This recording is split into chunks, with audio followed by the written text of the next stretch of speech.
Hey, what's up guys, it's Theo for Fino Concept. So today I'm going to show you how to edit these kind of photos in Adobe Photoshop and get this effect later on. Now before we get started, I used a JPEG image just so those of you who will be taking pictures with your cell phones and can't take pictures in RAW can also follow this tutorial. So let's just get started.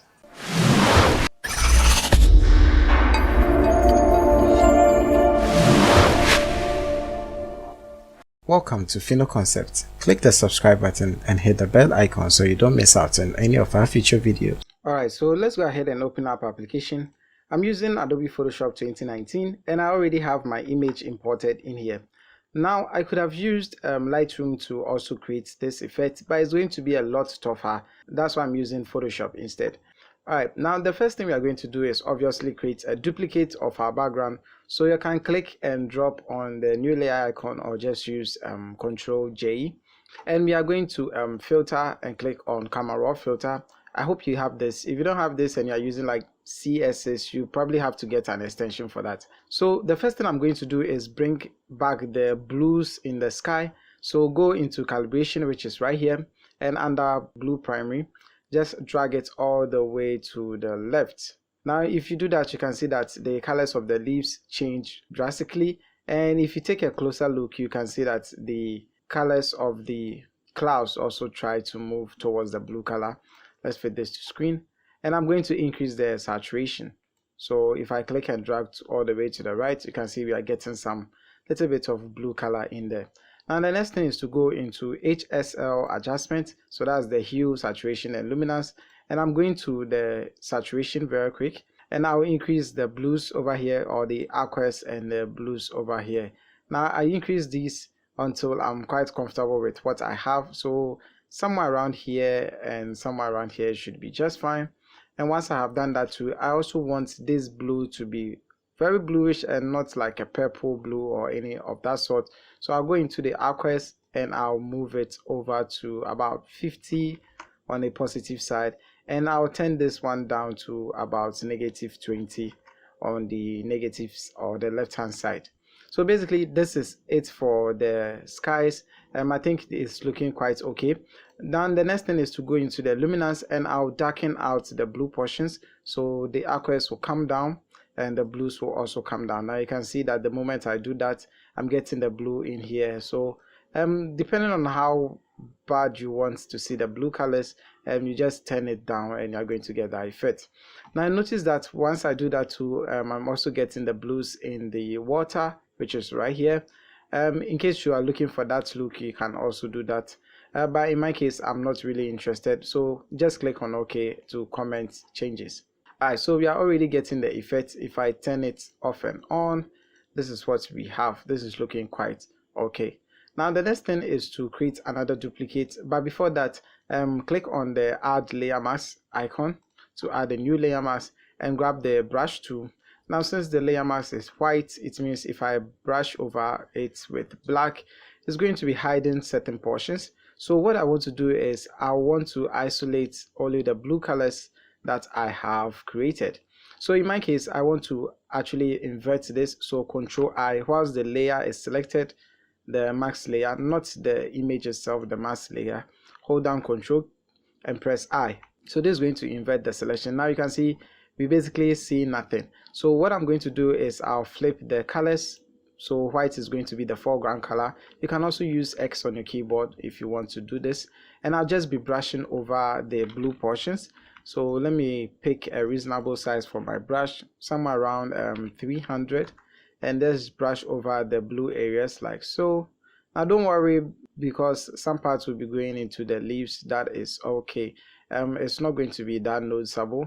It's also going to be somewhere around here for the water, and somewhere around here too should be okay.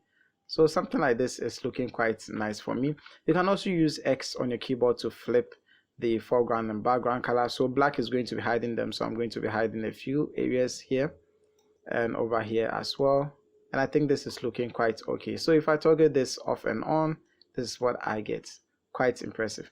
Alright, now the next thing is select the background again and create a duplicate, Ctrl J.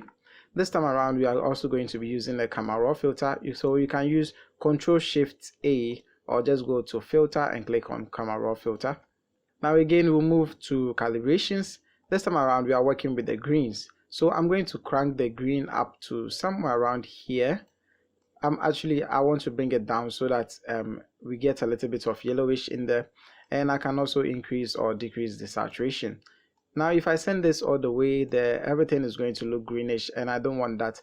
I want some form of yellowish and green all at the same time. So you can see that we have some yellow here and we have some dark greens here. Now this is looking quite awesome for me. Now once I have that, I'll also go into red primary and I'll just crank it up to about 50 or 60, and also increase the saturation, which is quite important. Now the reason why this is separate from the blue skies is if I go ahead and work with the blues, it's going to affect the entire image. We don't want that. We just want to be working with the blue skies. That's why we start with the blues, and we just create some layer mask over the layer and just hide those certain portions we don't need.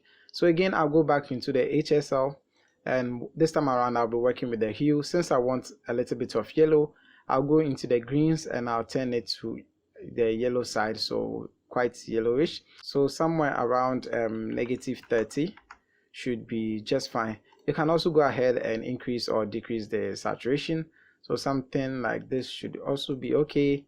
And I'll turn them down, so can make them dark or make them bright. I prefer to make them brighter in this case because brighter images are always, well, almost always nicer.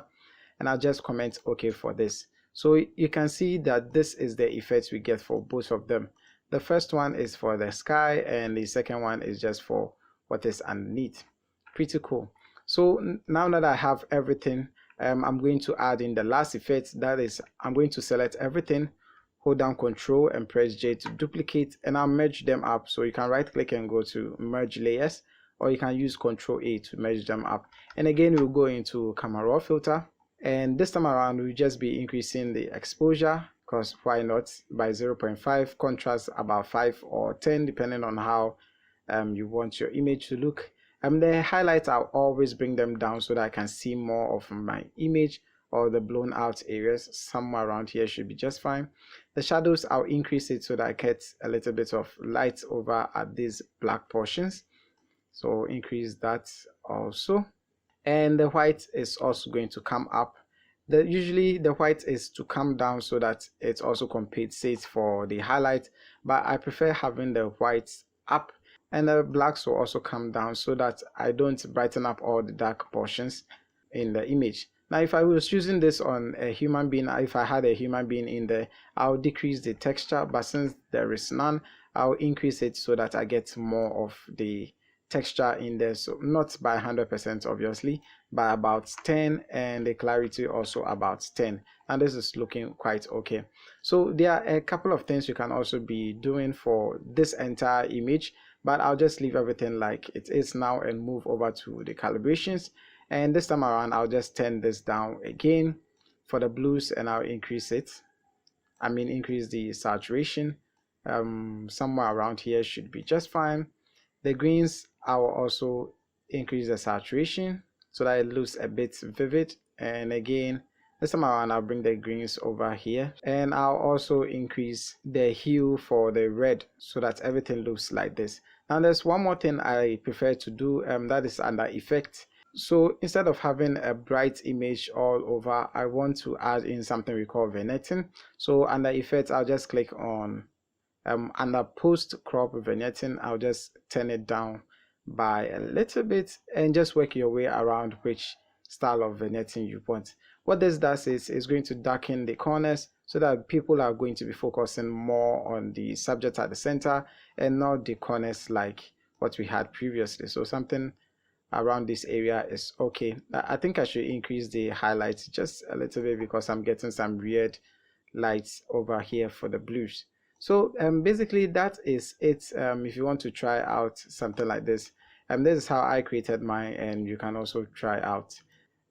This is going to be the before and the after.